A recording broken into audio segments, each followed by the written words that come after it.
Hello everyone, welcome to सरल bye नीलम। मेरा नाम नीलम भाटिया है। और पिछले जो दो वीडियोस थे, the tricks to remember your DPSP and the tricks to remember fundamental duties, आप लोगों ने बोला कि उन्होंने आपको काफी हेल्प किया। So I have come up with a new video today which is about some memory hints, some memory tricks to remember the schedules to the Indian constitution. अब ये टॉपिक एग्जाम पर्सपेक्टिव से बहुत ज्यादा important है। ऐसा कोई भी exam जिसमें इंडियन पॉलिटी आती है उसमें स्केड्यूल से रिलेटेड क्वेश्चंस डेफिनेटली पूछे जाते हैं। यूपीएससी में भी बार बार डायरेक्ट क्वेश्चन इस टॉपिक से पूछे गए हैं। सो एक बार अगर आपने मेमोराइज कर लिया that which schedule is about what, it definitely gets very easier. अब एक trick tears of old PM काफी फेमस है, जो आप में से कुछ लोग ने यूज कर रखी होगी। अगर उससे आपको ऑलरेडी स्केड्यूल्स याद हो गए हैं तो that's fine, but some people find it difficult to memorise it that way. इसीलिए हम इसमें कुछ एसोसिएशंस यूज कर कर याद करेंगे। ऑल्सो आज की जो ट्रिक है वो आप बाकी लिस्ट रिलेटेड जो टॉपिक्स है उसको उसमें भी इस्तेमाल कर सकते हैं। So let's get started, but before we begin सबसे पहले ये समझते हैं कि स्केड्यूल्स होते क्या है। देखो, आप सबने कभी ना कभी कोई किताब पढ़ी होगी, कोई बुक पढ़ी होगी। कई बार क्या होता है, कुछ डेफिनेशंस होती हैं बुक के अंदर, कोई एडिशनल इंफॉर्मेशन होती है उस टॉपिक से रिलेटेड जो आप उसी चैप्टर के अंदर नहीं लिखते। Because if you are going to mention that in the chapter itself, तो चैप्टर अननेसेसरीली बहुत लेंदी हो जाता है और चैप्टर का फ्लो भी टूट जाता है। तो आप क्या करते हो, बुक के पीछे अनेक्शर डालते हो, जिससे जो डिटेल्स है वो बुक के पीछे एक जगह पर मिल जाए। ऐसा ही काम स्केड्यूल्स करते हैं टू द कॉन्स्टिट्यूशन। तो जो भी टॉपिक, जो भी एस्पेक्ट बुक में दिया हुआ है, कॉन्स्टिट्यूशन में दिया हुआ है, उसकी डिटेल्स जो है वो आपको स्केड्यूल्स में मिलती हैं। तो सब तरीके की लिस्ट, टेबल्स, ये सब जो है स्केड्यूल्स में आती हैं। अब मान लीजिए हमने लिखा कि सैलरी दी जाएगी प्रेसिडेंट को, but what would be the salary that would be given in the schedule. So understand it this way, schedules में लिस्ट और टेबल्स होती हैं, just like annexures are to book, ताकि कॉन्स्टिट्यूशन अपने आप में और ज्यादा डिटेल ना हो जाए, क्लटर ना हो जाए और सेग्रीगेशन पॉसिबल हो। तो देखो, इनिशियली जब कॉन्स्टिट्यूशन बना था, जब 1950 में हमने उसे अडॉप्ट किया था, तो 8 स्केड्यूल थे। आज हमारे पास 12 स्केड्यूल्स हैं। ये 12 स्केड्यूल्स हम इस वीडियो में मेमोराइज करने की कोशिश करेंगे। ऑल्सो रिमेंबर, इन स्केड्यूल्स का पर्पस क्या होता है। बेसिकली जो भी मटेरियल दिया हुआ है कॉन्स्टिट्यूशन में, जो भी एस्पेक्ट आर्टिकल्स में लिखे हैं, उससे रिलेटेड डिटेल इंफॉर्मेशन हमें स्केड्यूल्स में मिलती है। और कोई भी कॉन्स्टिट्यूशनल प्रोविजन जिससे रिलेटेड हमें क्लैरिटी चाहिए, वो भी हमें स्केड्यूल में मिलता है। समझने वाली बात यह है कि इससे जो main text of the constitution है वो ओवरलोड नहीं होता है। तो जो आर्टिकल्स हैं कॉन्स्टिट्यूशन के अंदर वो हमें ब्रॉड प्रिंसिपल्स देंगे, बट स्केड्यूल हमें उसके बारे में स्पेसिफिक डिटेल्स देंगे। तो अगर आपने सुना हो 7 स्केड्यूल, तो वो आपको एग्जैक्टली बताएगा कि यूनियन कौन से मैटर्स पर लॉ बना सकती है, स्टेट कौन से मैटर्स पर लॉ बना सकती है, और कौन से ऐसे मैटर्स हैं जिन पर सेंटर और स्टेट दोनों ही लॉज बना सकते हैं। सो वो मैटर्स, वो सब्जेक्ट की डिटेल आपको कहां पर मिलती है, you find it in the 7 schedule of the Indian constitution. तो चलो, अब जब हमें बैकग्राउंड पता चल गया है, मेन ट्रिक पर आते हैं। अब देखो, इस ट्रिक को याद करने के लिए ना आपको एक पोयम याद करनी होगी मेरे साथ। और इनफैक्ट इस पोयम का इस्तेमाल कर आप बहुत सारी लिस्ट याद कर सकते हैं। जहां भी कोई लिस्ट हो वहां ये पोयम एप्लीकेबल होगी। तो चलो, सबसे पहले ये पोयम मेरे साथ याद करो। 5 मिनट इसे देना, वीडियो रोक कर मेमोराइज कर लेना। पोयम है, 1 is sun, 2 is shoe, 3 is tree, 4 is bore, 5 is hive, 6 is stick, 8 is gate, 9 is line, 10 is hen. 2-3 बार बोलेंगे, याद हो जाएगी। 1 is sun, 2 is shoe, 3 is tree, 4 is bore, 5 is hive, 6 is stick, 7 is heaven, 8 is gate, 9 is line and 10 is hen. यहां पर ना 7 is haven add कर लेना, ठीक है। 1 is sun, 2 is shoe, 3 is tree, 4 is bore, 5 is hive, 6 is stick, 7 is heaven, 8 is gate, 9 is line, 10 is हेन।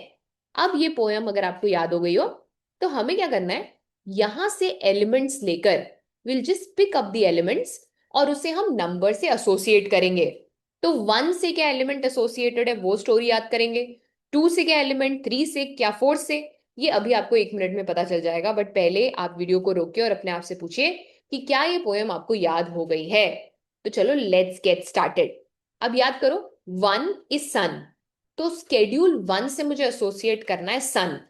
तो अपने दिमाग में एक मेंटल इमेजरी बनाइए कि बहुत तेजी से सन चमक रहा है और इतनी ज्यादा हीट बढ़ गई है कि हमारे देश की सारी टेरिटरीज मेल्ट हो रही हैं। इतना तेज सन चमक रहा है that the territories are melting. So one is sun is at its peak, territories are melting. So what is the schedule one about?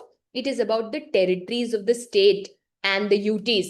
So territories से related जो भी इंफॉर्मेशन है, राजस्थान की क्या टेरिटरी है, कितना एरिया है, गुजरात का क्या एरिया है, कितनी यूनियन टेरिटरीज है, उनका क्या एरिया है, ये सारी डिटेल्स हमें स्केड्यूल 1 में मिलती है। So one is sun, imagine sun shining, very, very hot, melting of territories. That's how you would remember. One is sun and sun से आप याद करेंगे territories. अब याद करो, two is shoe.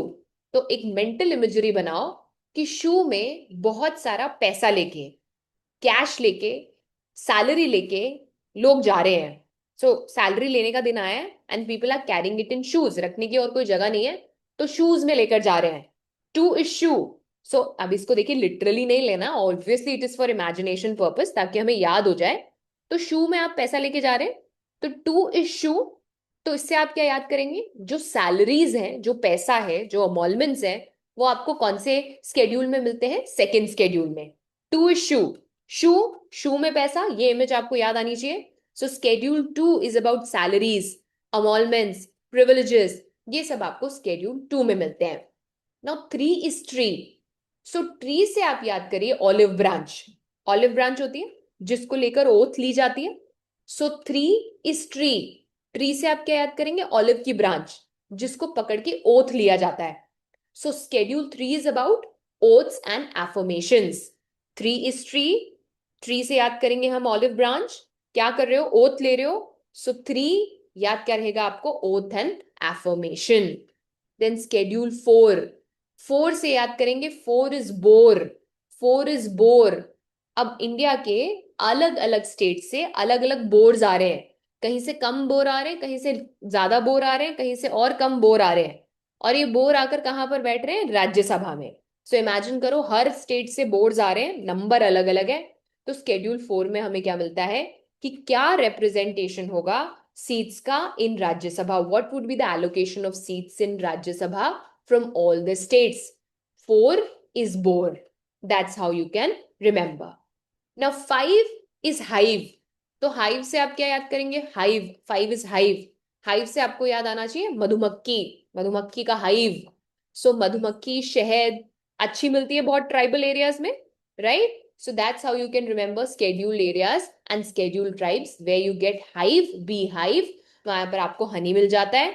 तो 5 is hive, उससे आप क्या याद रखेंगे, scheduled areas and scheduled tribes। Next है 6 is stick। तो स्टिक से याद करिए कि बैम्बू की स्टिक्स लेकर कुछ लोग जा रहे हैं। अब बैम्बू आपको ज्यादातर कहाँ मिलेंगे, अगेन स्केड्यूल्ड एरियाज में। अब 6 स्केड्यूल जो है ना स्पेसिफिकली असम, त्रिपुरा, मिजोरम और मेघालय से डील करता है। असम, त्रिपुरा, मिजोरम, मेघालय। इससे आपको क्या याद रखना है, स्केड्यूल 6। 6 से स्टिक, स्टिक से bamboo stick, that's how you are going to remember.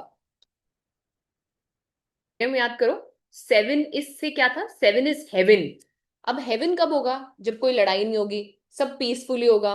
तो अगर पावर्स डिवाइडेड होंगे सेंटर और स्टेट के बीच में तो कोई लड़ाई नहीं होगी, तो कैसी सिचुएशन हो जाएगी, हेवन की जैसी पीसफुल सिचुएशन हो जाएगी।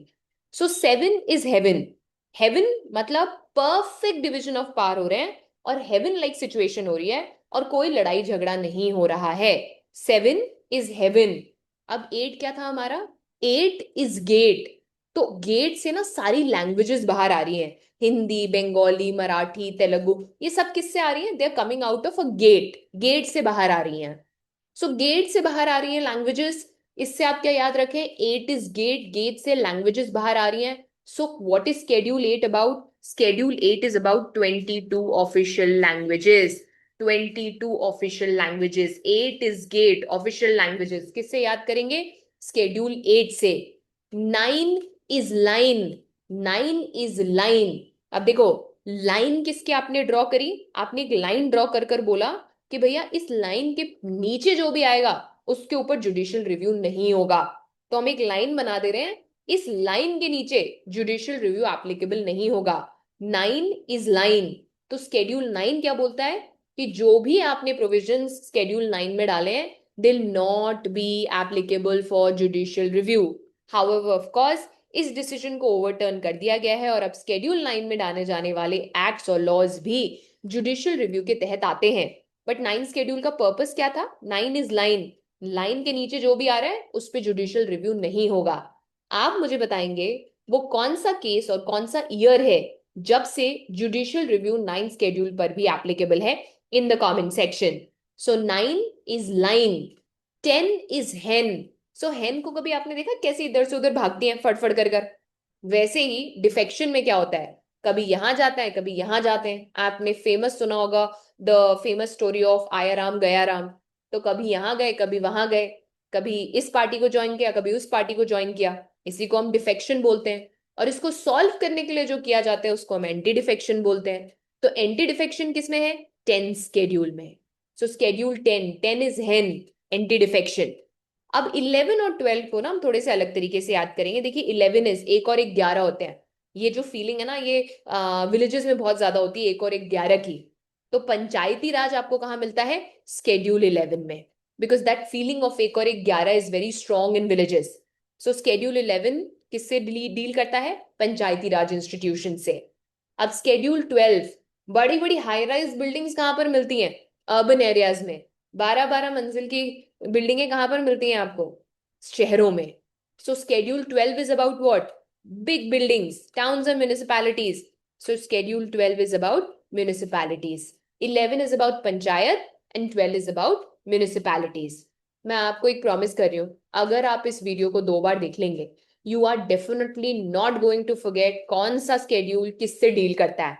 प्रोवाइडेड आप थोड़ा सा रैशनल माइंड दूर रख करके ऐसा कैसे टेरिटरी मेल्ट हो सकती है। It's just a memory hint, it's just an association जिसे ज्यादा समय तक आपको याद रहेगा।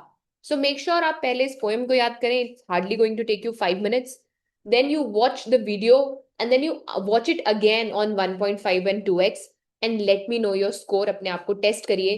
Close your eyes and see मुझे सारे स्केड्यूल्स याद हो गए या नहीं। And let me know your score in the comment section कि 12 में से कितने स्केड्यूल अब आप याद कर सकते हैं। I hope this video was helpful to you. I'll come up with more such videos in future.